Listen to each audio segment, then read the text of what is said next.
Hi, everyone, and welcome back to the Craft of Gaming. Episode 6 Bill's Hobby Corner is a go. So, tonight I'm reviewing two books, one by Robbie Macniven and one by David Guymer.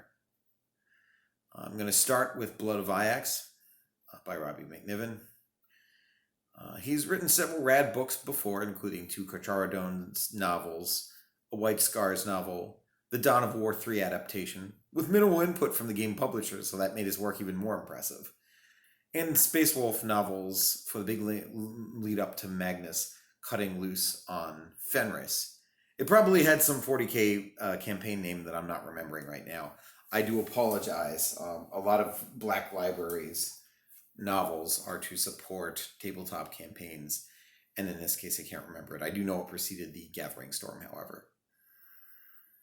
Now, regarding Blood of Iax, it may appear to be yet another Space Marines versus Orcs book, of which the Black Library has produced a ton. Siege of Catalyst, Rin's World, several Rin's Worlds books, in fact, Trader's Gorge. I could go on. A lot of them especially involve Crimson Fists fighting orcs, because that's a thing they like to write about. Now, there's nothing wrong with that, and I enjoy those books tremendously, but that's a very basic sort of examination of Blood of Iax as a novel, and I'm going to endeavor to go a bit farther into it. To start, it's the story of two actual brothers by blood who serve as Primaris Space Marines in the Ultramarines chapter of the Adeptus Astartes. Short version is they're sort of the poster boys of the Space Marine chapters. They're the only one with a living, active Loyalist Primarch. Now, the names of these two brothers are Castor and Polixus, who I'm going to want to call Pollux a lot during this episode. They're both effectively command or support elements for the Ultramarine strike force on the planet.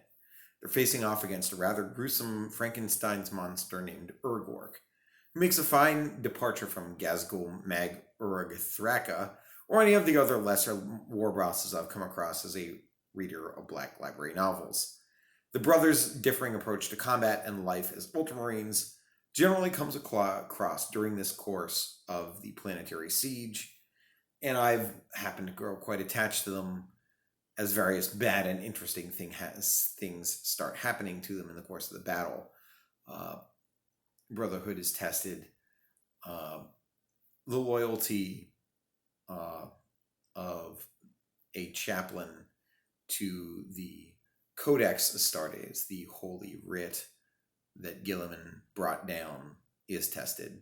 And obedience to orders by Space Marines that are supposed to be enforcing orders is also tested. So that makes there some very interesting writing, and I quite enjoyed it.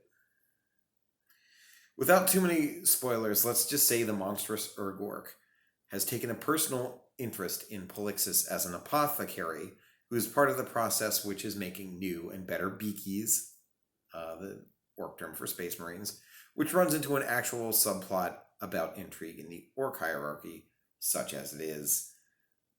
It is, I quite enjoy that. There's a surprising amount of intrigue in some creatures that we generally see portrayed as almost mindless brutes, and they're fun and sometimes externally funny, but you definitely get a feeling for the existential horror they bring to humanity and even to the Space Marines that they're fighting against. This plot with Urgork's obsession with Polixus sets up one of the most gruesomely horrific sequences I've read in a Black Library novel thus far, and I won't spoil it, but I'm simultaneously shocked and impressed that someone remembered one of the lesser-known Space Marine organs and managed to use it in such a horrific way. Aside from the brothers and Urgork, there are some wonderful side characters in the book, including at least one guards woman, or should I say Astra Militarum person, that I rather liked, a Space Marine Reaver Sergeant who I would love to see more of in a later book, and some interesting characters that may or may not make it throughout the course of it, other Space Marines. the guard leaders themselves, the fleet captains, in the short period of time that we actually see the fleet battle going on. The book ends well. It has a nice climactic battle, and it sets up a furtherance of some of the plot lines which are brought into the book. I'm hoping Black Library and Robbie work on something to return to the tale of these characters, because I think they're engaging enough for people like me and other people out there to want more. The effect they have on None Astartes is particularly interesting to me, with Castor inspiring or intimidating the mortals in battle, and Polixis is more concerned with fixing them, and also has a really interesting view of war, the lives of the Astartes themselves, and sort of their relationship to the divinity of the Emperor as a whole. The book also drives home how rare and important Astartes are in military conflicts vis-a-vis guardsmen, or Astra Militarum troopers as they're now known, both as a tactical, strategic, and for propaganda purposes. I'll be posting an Amazon link of the book in my video description, and I do recommend giving it a look and a read. If you like Warhammer, Space Marines, or Space Orcs even a little bit. As a last comment, it does have a short but effective segment describing some of the void war that's happening above the planet, which does a good job of setting the stage for the kind of war that the Ultramarines and their unmodified human allies are about to face. Also, it has some really interesting but brief comments about the sort of like saints and religion that exists on planets in the Imperium of Man.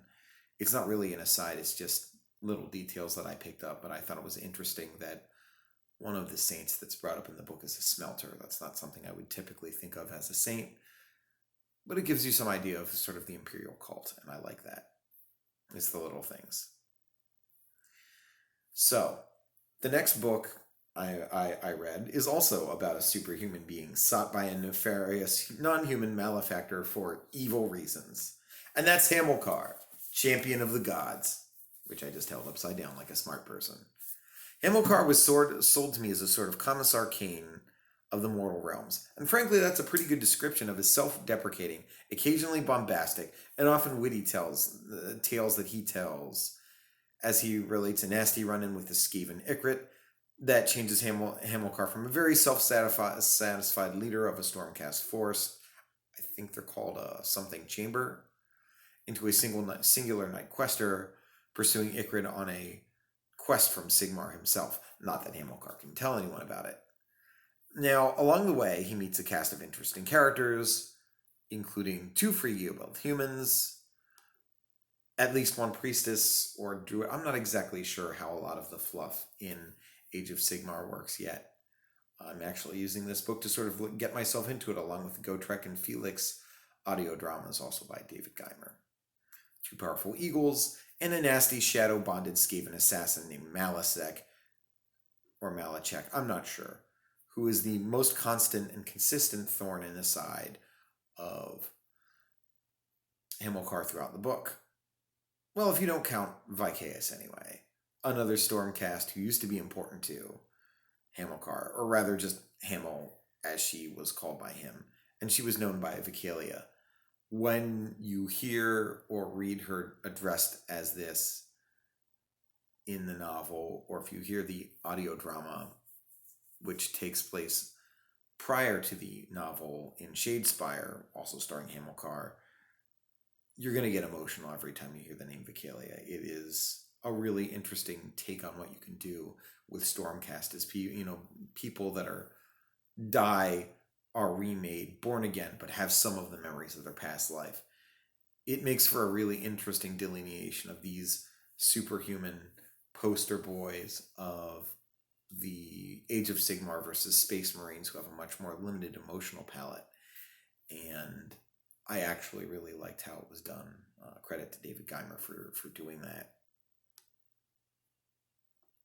Also of note are the other Stormcast Eternals in this novel. They're also quite entertaining. I don't remember their names at this time, but they are all fun. They're all different.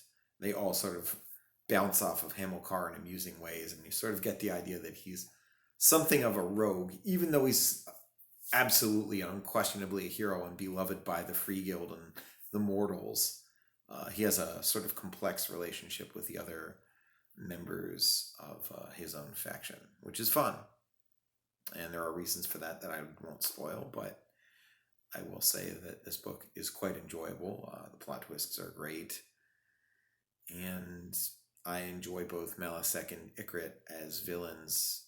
Also, the idea of like weird clockwork powered armored Skaven going up against Stormcast Eternals is really cool, and the visuals are very neat. Also, Skaven are just really amusing, weird rat men that act like rats and constantly backstab each other. Is very entertaining to read about. It's like having an entire army of star screams stabbing each other in the back constantly as they're trying to get to the protagonists. There's some really wonderful moments in this book with a very important character in the history of the mortal realms. But I won't spoil that part except to say, according to Mr. Guymer, both the editors and Josh Reynolds loved it. You'll know it when you read it. Trust me, it's awesome. Let's talk a bit about David Guymer at the end of this, because I didn't give him context like I did with Robbie. He's previously finished out the Old World Gotrek and Felix novels with Slayer, and is at it again with new audio dramas starring Brian Blessed himself. I do recommend those. So he's got to find touch for larger life badasses, which Hamilcar definitely is. He's also, Hamilcar himself is rather complex despite his own pretensions otherwise, although he definitely isn't literate, which is a funny thing to notice even in a high fantasy novel. Frankly, if I'm going to wish list things that I want, I love the idea of Hamilcar and Gotrek actually meeting in a book, just because they're both forces of complete badassitude and ridiculousness. They've both got tremendous egos. And so just watching them butt up against one another and not just be referenced in each other's work would be totally cool. I understand that that's unlikely for, various reasons, but it's, it's sort of one of those, man, that would be a cool crossover, much like the much bandied about but never going to happen just because of chronology doesn't work, Commissar Kane and Commissar Gaunt type crossover. Obviously, that's not going to be a thing, but you still like to think about it.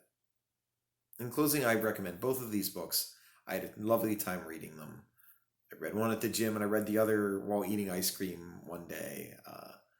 I have a tendency to be very gentle with my special edition books, which Blood of Iax was.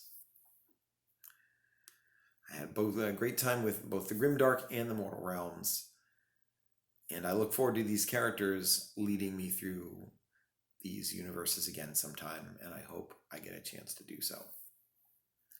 Also, one last thing, as a special note, I'm probably going to be doing a Twitch stream tomorrow of Ace Combat 7 DLC, where you fight a giant nuclear sub and a bunch of weird fighter pilots that come straight out of Metal Gear Solid. I'm going to post links tomorrow for this on YouTube, Plurk, and Facebook, so you can actually watch me stream on Twitch. But until then, love y'all. See you around. Craft of Gaming out.